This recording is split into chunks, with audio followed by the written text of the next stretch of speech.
민주야, 정책을 부탁해. 민주정부의 진행을 맡은 이용민입니다. 이 구호는 제가 지금 여러 번 했는데 계속 익숙해지지 않는 것 같아요. 근데 최병천 의원님께서 나오셔가지고 이렇게 해주셨습니다. 굉장히 감사하고요. 문재인 정부의 국정 운영에 필요한 정책들을 더불어민주당의 싱크탱크죠, 저희 민주연구원의 연구위원들이 이렇게 직접 이 자리에 출연해서 쉽고 재미있게 여러분께 설명해 드리려 합니다.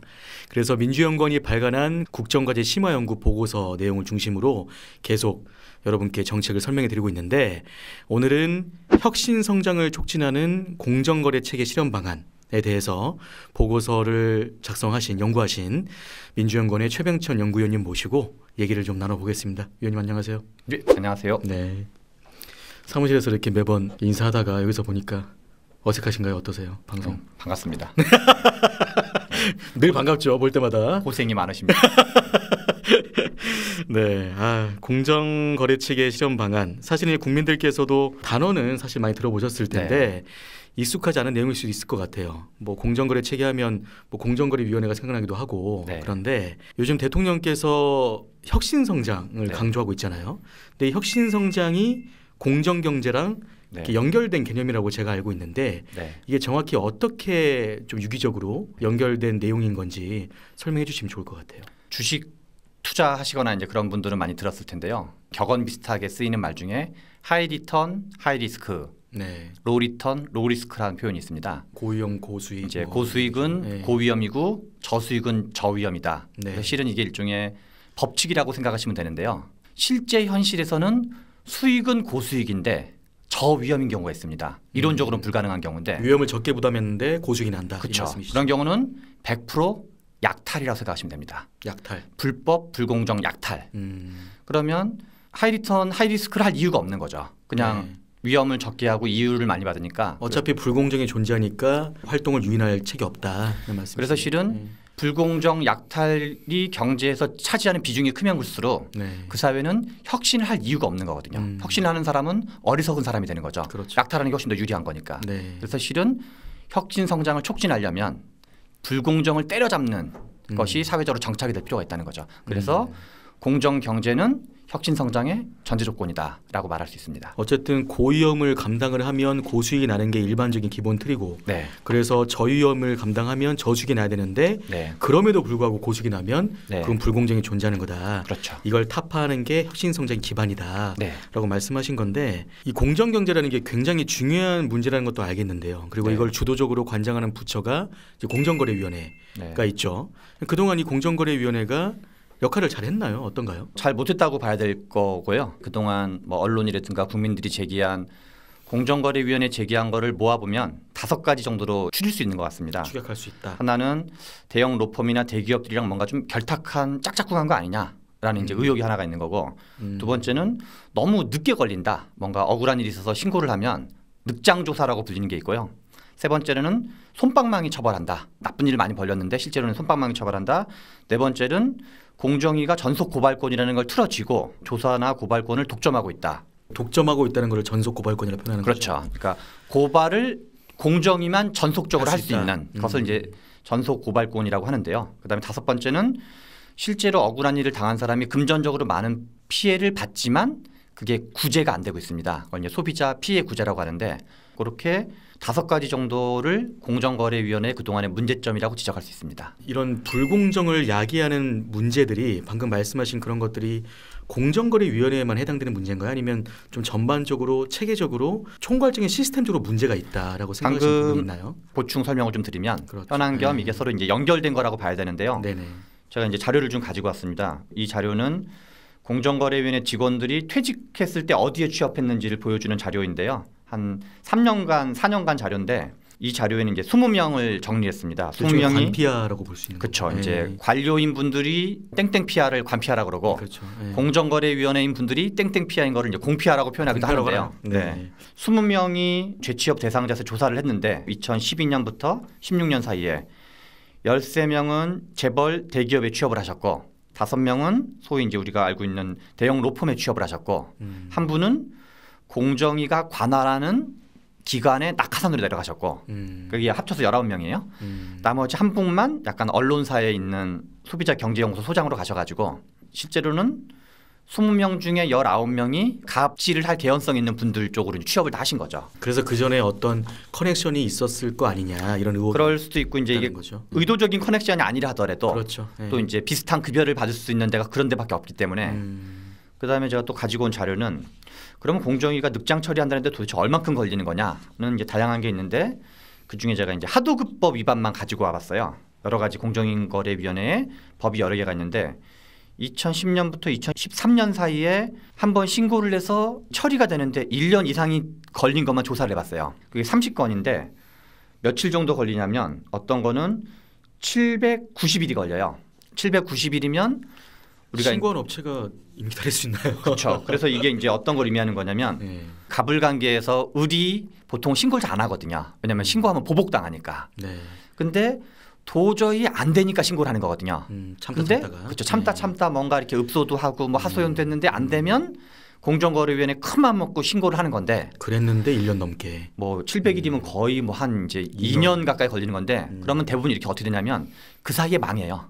그 업체가 그러니까 처리 결과가 나오기 전에 이 회사들은 대부분 망했거나 아니면 이제 현금 유동성에 걸려서 부도가 나거나 그럴 확률이 매우 높은 거죠. 그리고 이제 세 번째는 제가 또 뭐를 갖고 왔냐면 아까 솜방망이 처벌을 말씀드렸는데 이거는 제가 이제 옛날에 조사했던 자료인데 2011년부터 2014년 사이에 공정거래위원회 신고한 사건이 어떻게 처리됐나를 한번 전체적으로 조사를 해봤어요. 그랬더니 무혐의 처리된 게 총 73% 정도 되고 뭔가 처리를 한 게 한 27% 정도 되는 건데 그중에 금전적인 피해 이상이 간 거가 과징금인데 과징금은 전체 100 중에서 1.2%, 검찰 고발은 0.7%. 그러니까 실제로 갑질을 했다고 해서 신고를 했는데 실제로 금전적 뭐 형사적 불이익이 간 거는 1.9%라는 거죠. 근데 실제로 이제 공정거래위원회에서 이제 판단을 할 때 어쨌든 그 부분이 합리적이라 생각을 해서 그렇게 판단을 했을 수도 있지만 혹시나 어떤 결탁이라든가 그런 부분이 충분히 있을 수 있는 개연성이 있다라고 생각을 하시는 거죠? 이게 이제 원인의 문제가 여러 가지가 있을 수 있는데 어떤 고의적인 결탁을 했다기보다 이게 실은 약간 이제 구조 문제랑 세트 문제라고 아까 표현을 드렸는데 공정거래위원회 직원이 총 550명이에요. 근데 대한민국에 국세청에 등록된 법인 기업만 80만 개예요. 550명이 80만 개 기업을. 그럼 80만 개를 지금 다 관할할 수 있도록 돼 있어요. 공정위가. 근데 80만 개 기업이 거래하는 거는 몇 천만 건일 거 아니에요. 그렇죠. 수많은 거래가 이루어지니까. 네. 그러면 실은 공정위 직원을 전부 다 알파고로 대체를 해도 미션 임파서블인 거예요. 설계 자체가. 그러니까 공정위는 계속 직원 늘려달라는 얘기만 해요. 근데 공정위 직원을 한 인구의 1000만 명 정도를 만들어도 실은 불가능하다는 거죠. 제대로 하려면. 그렇죠. 그래서 모순의 본질은 공정위만 할 수 있게 한 게 모순의 본질이라는 거야. 그러니까 이게 늑장 처리가 벌어지는 거고 직원들은 과로를 하는 거고 억울한 사람은 오래 걸리는 거고 대기업들은 공정위 직원을 포획할 유인을 갖게 되는 거고 그렇습니다. 단순히 뭐 신고를 해가지고 이렇게 처리될 수 있는 그런 시스템이 아니라 어쨌든 유기적으로 굉장히 총체적으로 시스템적으로 문제가 있기 그렇죠. 때문에 한계가 있다. 그게 단순히 뭐 인력을 늘리고 이런 문제가 아니라 말씀하시는 건데 제가 이제 박사님 보고서를 이제 보다 보니까 이러한 총체적인 문제점에 대해서 일단은 공정거래 법체계 그러니까 그게 뭐 한두 개가 아닐 텐데 그 공정거래를 다루는 그 법체계 전체에 문제가 있다. 이거를 이제 표현하시기를 약탈 촉진형 공정거래법 체계다. 이렇게 표현하셨어요. 이게 정확히 어떤 의미인지. 경제학이나 이런 데서 쓰는 표현 중에 이제 합리적 선택이라는 개념이 되게 이제 중요한데요. 불법을 하는 게 불법을 안 하는 것보다 유리하도록 제도가 설계돼 있다는 거예요. 그걸 이제 뭐 경제학적 용어로는 불법의 기대 이익이 불법의 기대 비용보다 큰 경우라고 표현을 해요. 그러니까 불법을 하거나 갑질을 하거나 불공정을 하는 게 훨씬 더 유리하도록 설계돼 있다는 효과가 거죠. 더 크다는 거죠. 그리고 안 하면 약간 이제 비효율적 선택인 거예요. 비합리적 선택인 거고. 그게 이제 왜 그러냐면 불법이나 불공정은 그거에 기대를 갖게 되는 거는 뭐랑 관련이 있냐면 내가 나쁜 짓을 하면 나쁜 짓을 하는 족족 걸릴 확률이 높다. 이게 이제 적발 가능성에 대한 거고 적발됐다가는 된통 당한다라는 게 이제 일종의 제재 강도가 되는 건데 불법을 했을 때. 근데 실은 적발 가능성도 낮고 불법을 해봤자 이익 보는 건 엄청 큰데 걸릴 가능성도 낮고 걸려봤자 이런 수치가 있었죠. 솜방망이가 돼버리면 그렇죠. 어지간하면 일단 나쁜 짓을 먼저 하고 그다음에 이제 걸리면 싸바싸바를 하거나 아니면 이제 무마를 하거나 그리고 설령 와도 아까 말했듯이 1.9%라는 거예요. 네. 걸릴 확률은. 그 갑질했던 기업들 네. 기별도 안 가는. 그래서 약탈 규제형 공정거래법과 약탈 촉진형 공정거래법이라는 개념을 쓴다고 치면 여러 가지 공정거래법 체계 전체가 약탈하세요라고 설계되어 있다는 거예요. 개념적으로는 불법의 기대 편익이 불법의 기대 비용보다 작도록 만들어야 되는 거고. 예. 그러면 딱 두 가지가 중요해요. 하나는 적발 가능성을 높이는 제도 개혁. 걸렸을 때 된통 당할 수 있는 제재 강도를 실효적으로 만드는 거. 이 두 가지가 실은 공정거래법 개혁의 핵심이 되는 거죠. 그러려면은 현재 약탈 촉진형 공정거래법 체계를 전반적으로 싹 뜯어 고쳐서 그렇죠. 보고서에 쓰셨던데 말씀하셨지만 네. 약탈 규제형 네. 공정거래법 체계로 네. 바꿔야 한다. 네. 그 말씀이신데 좀 더 구체적으로 이 약탈 규제형 공정거래법 체계라는 게 네. 정확히 어떤 내용들을 좀 담을 수 있을지 설명해 주시면. 크게 이제 두 가지를 방금 말씀드린 것처럼 하나는 적발률을 높이는 제도 개혁이 필요하고 두 번째는 걸렸을 때 불이익을 제대로 줄 수 있도록 실효적인 어떤, 비용 방어책. 이제 뭐 예. 과징금이라든가 등등을 해야 되는데 이 적발률 문제랑 이거는 좀 약간 연결돼 있는데 아까 전에 제가 이제 공정거래위원회 직원이 전국에 다 합쳐 550명 있어요. 근데 현재 제도는 550명이 80만 개 기업이 하고 있는 수천만 건의 거래를 규제하도록 제도가 설계돼 있는 거예요. 이거는 공정위 직원을 전부 다 알파고로 대체도 불가능하다는 거죠. 애초 설계 자체가. 그리고 이거는 인원을 늘려서 해결할 수 있는 게 아니에요. 그러면 어떻게 해결해야 되냐면 억울한 일이 발생하는 걸 아는 사람한테 인센티브를 줘야 되는 거예요. 그래서 공정위만 그걸 할 수 있도록 하는 게 아니라 억울한 일이 발생하는지를 아는 사람에게도 억울한 일에 맞서 싸울 수 있는 그러니까 실제로 갑질을 당한 피해자일 수도 있고 그렇죠. 그것을 옆에서 주변에 이제 보는 사람일 목격자일 수도 있고. 네. 그래서 얘기되는 게 전속고발권 폐지. 공정위만 할 수 있게 되니까 계속 이게 독점적인 걸 폐지하자. 그렇죠. 네. 그리고 이제 뭐 그 외에 집단소송제, 징벌적 배상제, 디스커버리 제도 같은 걸 하는데 본질은 불법의 기대 편익이 네. 불법의 기대 비용보다 작도로 만드는 거고 그리고 적발률을 높이고 제재의 실효성을 높이는 거로 얘기했다는 거죠. 갑질했을 때 비용을 엄청 높여놔야 그렇죠. 안 할 거다 이 말씀이신데 근데 지금 반대로 돼 있다는 거죠. 예. 적발률도 매우 어렵게 돼 있고. 이게 말씀하셨지만 공정거래법 체계를 전반적으로 바꾸는 것도 중요하고 네. 부가적인 세부 정책들이 필요할 수 있는데 네. 언급하셨던 뭐 집단 소송제라든가 네. 징벌적 배상제, 네. 디스커버리 제도 이런 개념을 좀 더 자세히 설명해 주신다면 네, 좋을 것 같아요. 개념들은 이제 뭐 큰 틀의 이해 정도만 하시면 될 텐데 네네네. 공정거래법이 되게 재미있는 법인데요. 공정거래위원회라는 조직은 원래는 뭐 하는 조직이냐면 본질적인 미션이 경쟁촉진위원회예요. 어떤 자유시장 경제에서 독점이 되지 않고 경쟁이 활성화돼 가지고 이제 서로 니네들끼리 알아서 경쟁을 해라. 그래서 제일 그런 처음 말씀하셨던 혁신성장 이런 그렇죠. 거 혁신성장이랑도 관련되는 거죠. 예, 예. 그래서 공정거래위원회 본질적 미션이 경쟁촉진위원회인데 재미있는 것은 공정위 자체가 독점 조직이라는 거예요. 역설적인 거죠, 되게. 그래서 공정거래위원회 개혁의 본질은 공정거래위원회가 경쟁하도록 만드는 거예요. 그럼 누구랑 경쟁하냐? 첫째, 검찰과 경쟁할 수 있어야 돼요.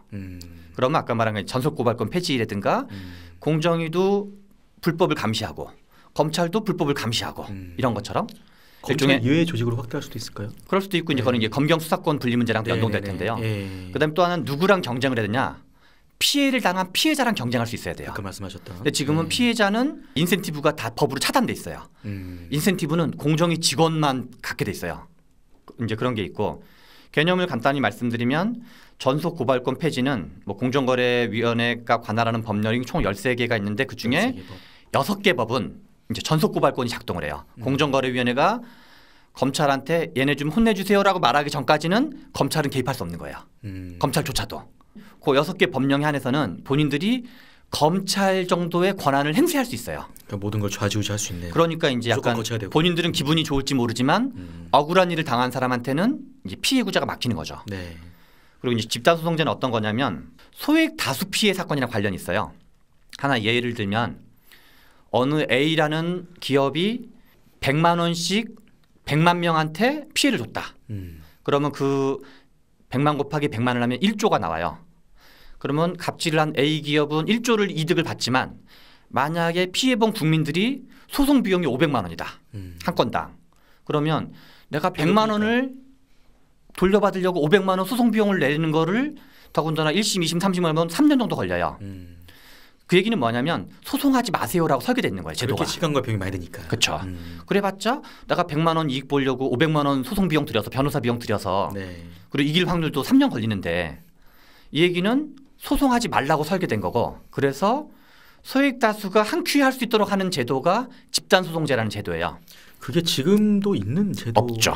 아예 없는 제도. 그래서 이제 예컨대 미국이라든가 이런 유럽에서는 뭐 약간 형태가 다르지만 미국에는 이런 게 강력하게 돼 있는 거야. 자유한국당 쪽 분들이나 옛날에 보수 쪽 그다음에 이제 박근혜 대통령이 이제 법치를 얘기했는데 법치 국가라는 개념은 약자한테 법치를 강요하는 게 아니라 강자한테 법치를 강요하는 거거든요.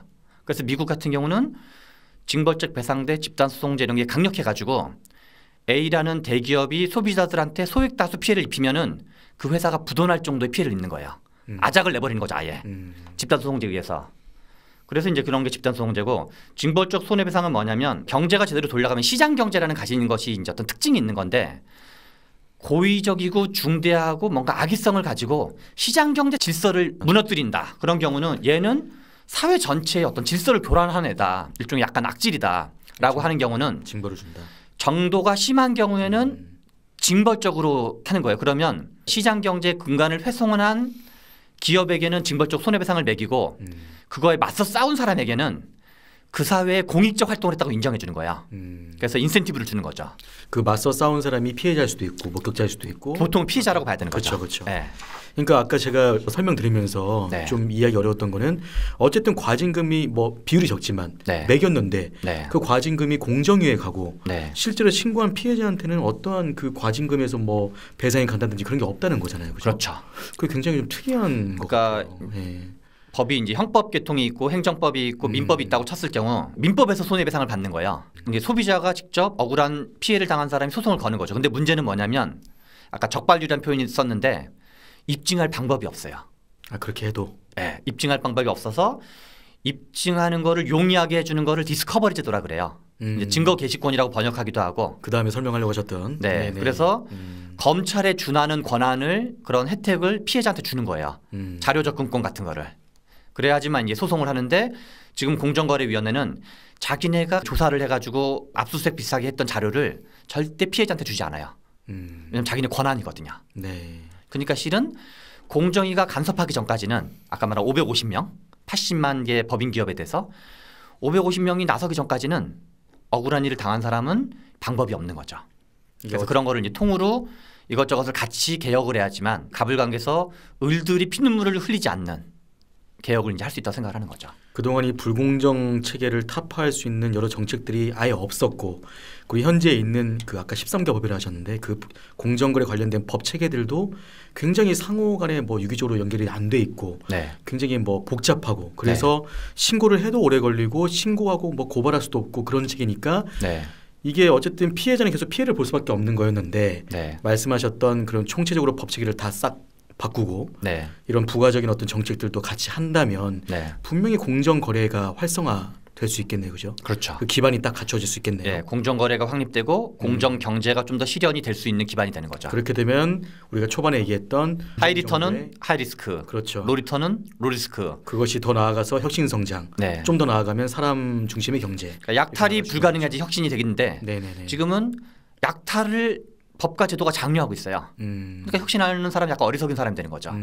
이런 문제점은 아마 이제 제가 생각할 때도 계속 있었을 것 같아요. 그래서 지금 이제 김상조 위원장께서 네. 취임하셔서 이런 부분들을 계속 고려하시고 추진하려는 움직임이 있겠죠. 저희 이제 문재인 대통령이 후보 시절 대선 후보 시절에 대선 공약으로 발표를 하셨고 아까 제가 말씀드린 전속 고발권 폐지, 집단 소송제 도입, 대선 공약으로 이렇게. 네, 그다음에 이제 징벌적 배상제 도입 이거를 이제 공약으로 말씀하셨고. 그다음에 이제 국정운영 5개년 계획에도 담겨 있어요. 그리고 그런 문제의식을 가지고 김상조 교수님을 공정거래위원장으로 이제 지명을 하신 거로 봐야 되는데 그렇죠. 이제 공정거래위원장 김상조 위원장님이 현재 이제 임기가 7개월 정도 되셨는데 아직까지는 좀 더 지켜봐야 될 것 같아요. 그리고 오늘 제가 이제 나왔던 기사이기도 한데 원청이 하청회사의 기술을 탈취하는 경우 일단 그 경우는 전속고발권을 폐지하겠다고 오늘 발표를 했어요. 아, 근데 좀 제한적인 부분에 대해서는. 그렇죠. 아, 이제 이게 워낙 국민적 분노 같은 게 이제 있는 사안이긴 그렇죠. 한데 예. 그러나 제가 생각하기에는 더 많이 더 넓은 과감하게, 분야, 과감하게 예. 과감하게 전속 고발권을 폐지하시고 그리고 이제 징벌적 배상제 문제랑 집단소송제 문제는 실제로는 법무부와 검찰의 협의가 필요해요. 이거는 이제 공정거래 체계이기도 하지만 어떤 그 규율을 어떻게 할 거냐. 근데 어쨌든 공정위가 주도를 해야 하는 문제죠. 그렇죠. 그래서 이제 김상조 공정거래위원장이 법무부나 검찰 쪽에다가 의견을 적극적으로 얘기하면서 대통령님께서 이제 좀 뭔가 힘을 실어주는 그런 게 돼야지만 부처 간 협조까지도 필요한 사안이기 때문에 네. 부처를 넘나드는 개혁을 해야 되거든요. 그래서 실은 그동안 개혁이 더더욱 안 됐던 거로 볼 수 있습니다. 이 얘기를 쭉 들어보면 이런 문제의식은 그 공정이 뭐 내 외부에서 또 국가적으로 정부 부처들 간에서 계속 문제의식이 있었을 것 같아요. 그리고 이제 말씀하신 뭐 제한적인 부분에서 정책들도 있었지만 그 부분을 완전히 통째로 이렇게 네. 변화시키기 위한 거에 있어서는 어쨌든 강한 의지가 필요한데 김상조 위원장께서 강한 의지를 갖고 네. 또 어떤 정책들을 추진하시는 만큼 네. 앞으로 또 위원님 말씀하신 대로 좀 더 과감하고 결단력 있게 정책들을 추진했으면 좋겠다는 생각이 듭니다. 의원님 여러 가지 말씀해 주셨는데 네. 마무리 말씀으로 네. 또 이렇게 공정거래 체계 전반에 대해서 좀 재언을 해주신다면. 공정거래 문제는 실은 충분히 그동안 구조가 왜 작동하는지를 알았다고 보기는 어려워요. 제가 생각에는. 그래서 지금 이제 시청하시는 지지자분들이나 이제 뭔가 우리 사회가 좋게 되기를 바라시는 분들이 이 문제에서 관심을 가지시고 김상조 위원장님한테 위원장님 조금 더 과감하게 개혁해 주십시오. 힘을 라고 네네. 힘을 실어주기도 하고 박수 쳐주기도 하고 약간 압력도 행사하면서 좋은 방향으로 선한 압력으로. 네, 좋은 방향으로 압력을 행사하셔야지 실은 이제 이게 국민적 관심이 되게 중요한 부분이기 때문에요. 네. 그러지 않으면 이게 둔해질 수 있기 때문에 각성 효과를 주는 게 필요하고 그래서 오늘 이제 영상을 보시는 분들도 주변에 많이 공유하기를 하면 좋겠다라고 생각합니다. 예, 네. 예. 오늘 최병천 연구위원님 나오셔서 혁신 성장을 촉진하는 공정거래 체계 실현 방안이라는 주제로 국정과제 심화연구 내용 다뤄봤습니다. 위원님 너무 감사드리고요. 네, 감사합니다. 오늘 여기까지입니다. 고맙습니다. 예, 감사합니다.